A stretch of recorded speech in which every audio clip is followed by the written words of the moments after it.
जब मैंने नौकरी छोड़ी थी, क्योंकि मैंने नौकरी तो छोड़ दी लेकिन आगे का मेरा विज़न बिल्कुल क्लियर नहीं था कि अब क्या इंस्टेंट क्या करूँगा, आगे क्या करना है ये तो क्लियर है, आज भी क्लियर है, लेकिन इंस्टेंट कैसे परिवार चलाऊँगा। और उस टाइम जो मेरे अपनों ने जो साथ दिया वो, और प्लस मेरी बेटी हुई उसके बाद से मेरा टर्निंग पॉइंट आप ये भी कह सकते हैं कि उसके होने के बाद से, क्योंकि तभी मैं जिम्मेदार बना। तब तक मैं बिल्कुल जिम्मेदार नहीं था।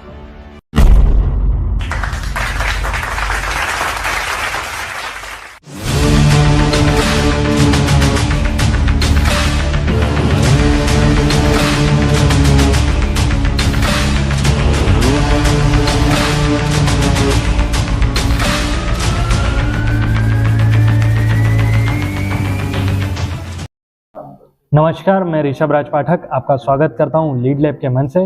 जिस प्रकार हम विभिन्न क्षेत्र के दिग्गजों से आपको मिलाते हैं, उसी प्रकार से एक दिग्गज मेडिकल के क्षेत्र से ऋषि भंड जी से हम मिलने जा रहे हैं। सर, आपका स्वागत है लीड लैब के मंच पर। धन्यवाद बहुत बहुत। सर, शुरुआत वैसे आपके परिचय की ज़रूरत नहीं है बुरहानपुर में, लेकिन फिर भी हमारे दर्शकों के लिए एक छोटा सा परिचय। मैं ऋषि भंड, मैंने शुरुआत जो है एक मेडिकल रिप्रेजेंटेटिव से करी थी और प्रीशियस के नाम से 2006 में अपनी एक कंपनी लेकर आया था, प्रीशियस फार्मा के नाम से। इसी नाम से मैंने होलसेल मेडिकल डाले हैं और प्रीशियस फार्मा, उसके बाद precious health care private limited करके हम लोगों ने एक कंपनी बनाई जो कि 4 स्टेट में हम लोग काम करते हैं उसमें। और प्रीशियस हॉस्पिटल भी है हमारा, प्रीशियस लाइफ केयर हॉस्पिटल, और ऐसी 5 मेडिकल है प्रीशियस के नाम से ही, और हॉस्पिटल है।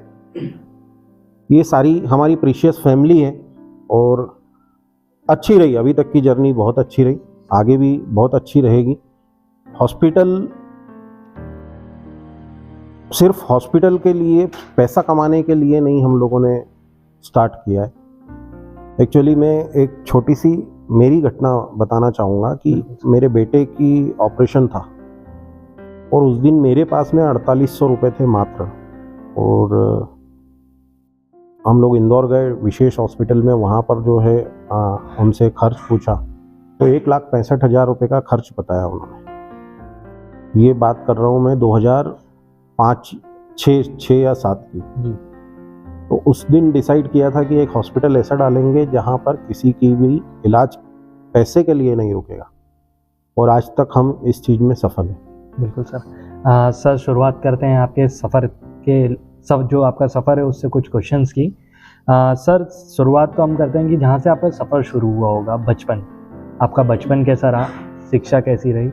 और बहुत मस्ती भरा बचपन रहा। मेरी फैमिली में मेरे मेरे फादर डॉक्टर, मदर टीचर हैं, और 2 भाई, हम 2 भाई और 2 बहनें।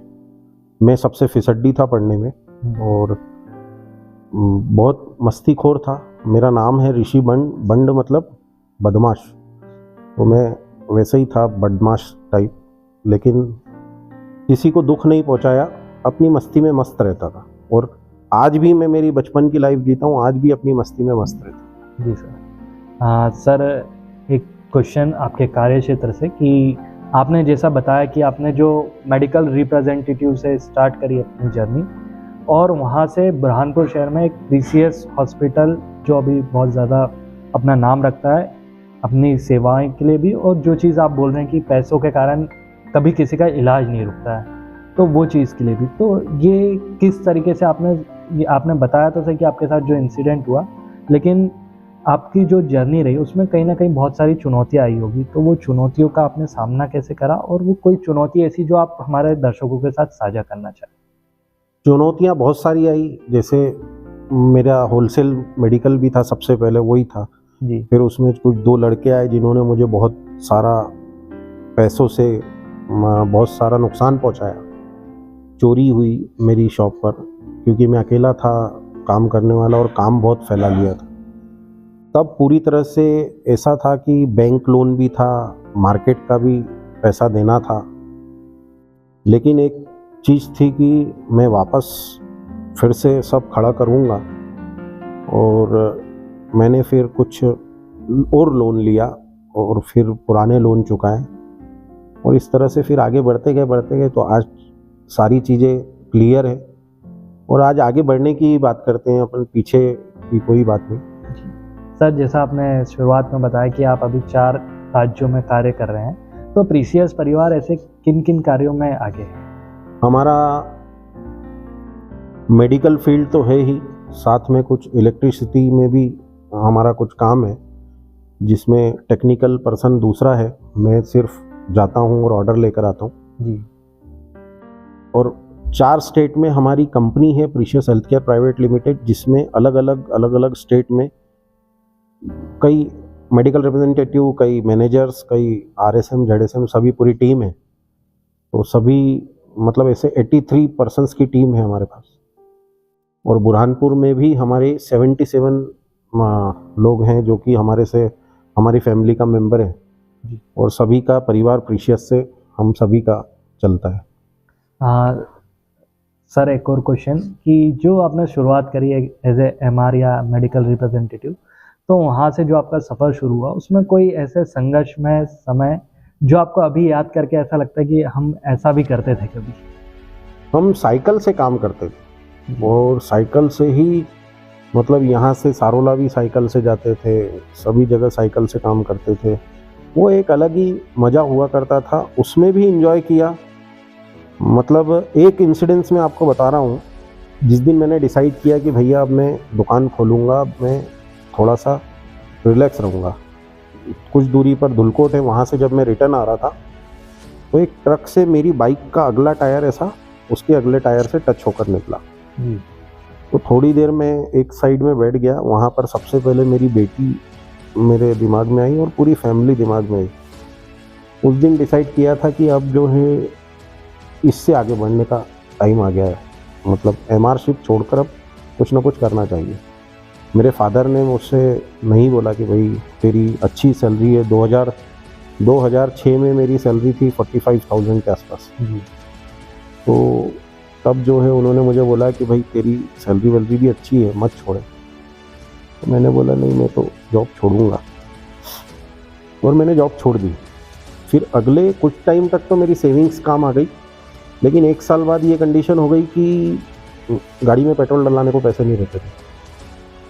तो तब मेरे साथ में हमेशा हर जगह पर मेरी वाइफ, मेरे कुछ दोस्त साथ में खड़े रहे, और फिर आगे बढ़ते गए हम लोग, और फिर बढ़ते ही चले गए, फिर पीछे नहीं हटे। मीन्स कि एक ऊंची उड़ान उड़ने के पहले आपने कहीं ना कहीं वो चीज़ भी देखी है कि है ना, जब पैसा नहीं होता है जेब में, या आपने अपने एक स्टेबल लाइफ को छोड़कर बिजनेस करने का या एक ऐसा स्टेबल होने का डिसीजन लिया कि बस अगर वो दिन अगर कुछ और दुर्घटना घट जाती तो क्या होता, इसको लेकर आपने ये डिसीजन लिया शायद।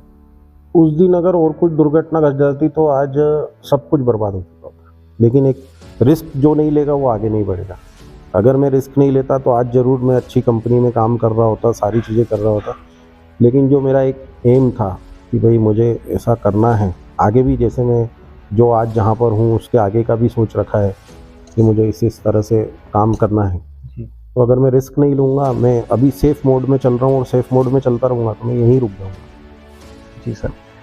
सर, एक और क्वेश्चन हम लेते हैं कि प्रीसियस परिवार का मेन मोटो क्या है जो मेडिकल क्षेत्र में कार्य कर रहा है? प्रीशियस परिवार का मेन मोटो ये है कि जैसे मैंने बताया आपको कि कई लोगों के पास में पैसा होता है, कई लोगों के पास में पैसा नहीं होता इलाज के लिए, कुछ के पास में आयुष्मान कार्ड नहीं होता, कोई लोग सरकारी योजना का लाभ नहीं ले सकते।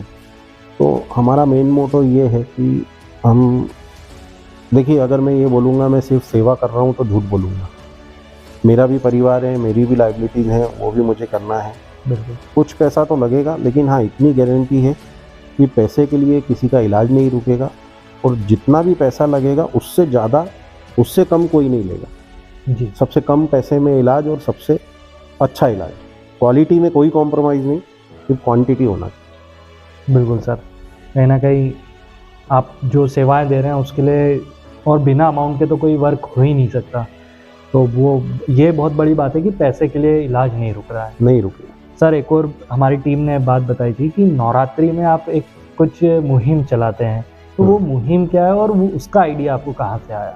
नवरात्रा में एक्चुअली हम लोग एक मुहिम ये चलाते हैं कि सारी जितनी भी बच्चियां होगी नवरात्रा में, उसके ड्यूरिंग 9 दिनों में जो भी बच्ची होगी, किसी भी समाज, किसी भी जाति, किसी भी धर्म से होगी, तो हम उससे पैसा नहीं लेते, 1 रुपया भी।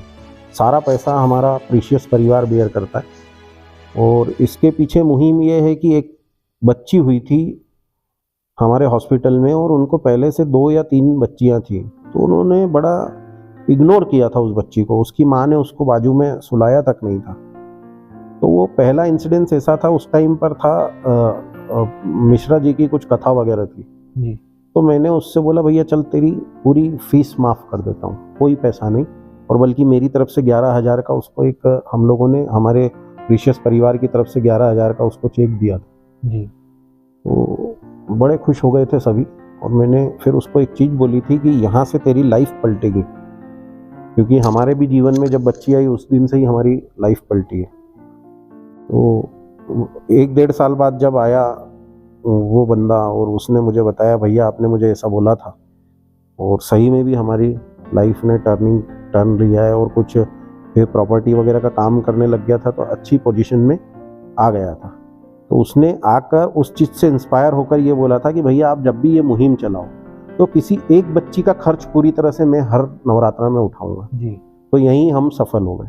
मीन्स कि जो खुद की बच्ची के लिए कहीं ना कहीं आगे पीछे कर रहा था कि ये क्या हुआ, हाँ। और वो नेक्स्ट ईयर आके आपको बोलता है कि है ना मैं एक बच्ची का खर्च उठाऊंगा। हाँ।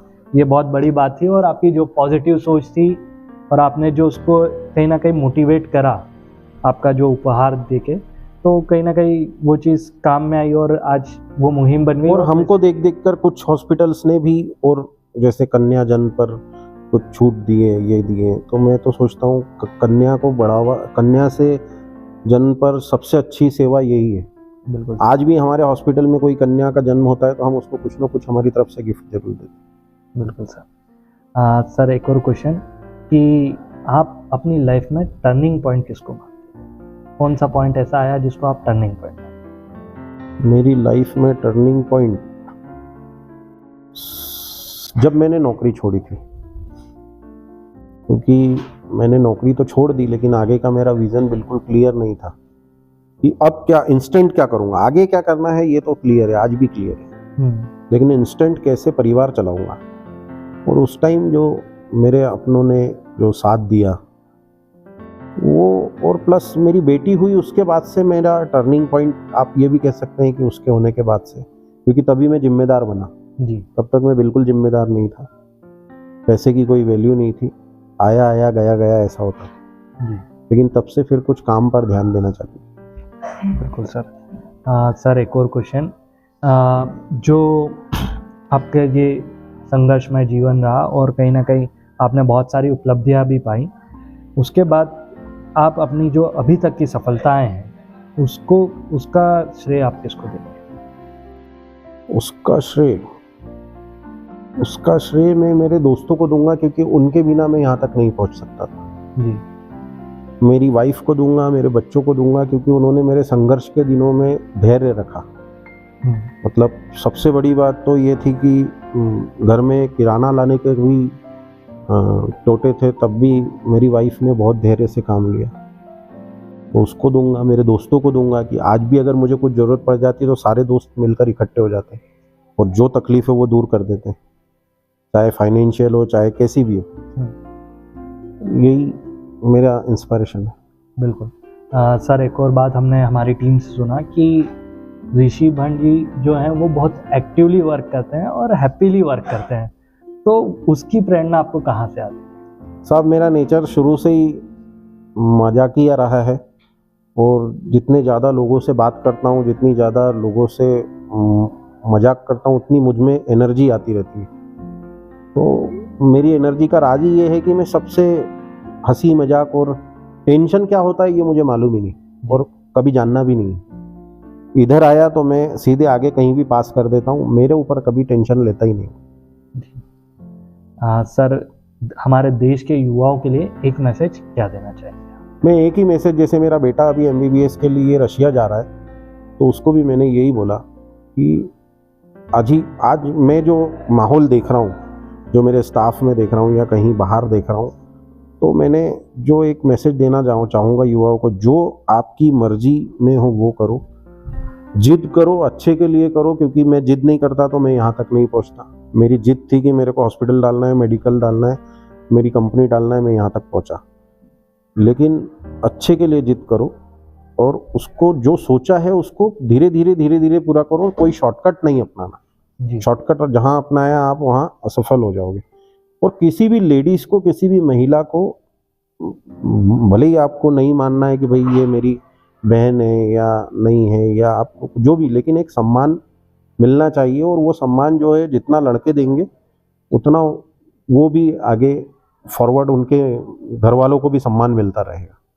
युवाओं को आज की तारीख में सिर्फ में एक व्यसन किसी भी तरह का नहीं होना चाहिए, और प्लस किसी भी महिला का एक सम्मान होना चाहिए, यही प्रार्थना करूँगा। बिल्कुल सर। सर आपने लीड लैब के मंच के सारे सवालों के जवाब बड़े बखूबी तरीके से दिए। हमारा अंतिम प्रश्न है कि आपको लीड लैब के मंच पर आकर आपका अनुभव कैसा रहा? मेरा अनुभव लीड लैब से पहले आसिफ सर से, आपसे, सभी से बहुत अच्छा रहा है।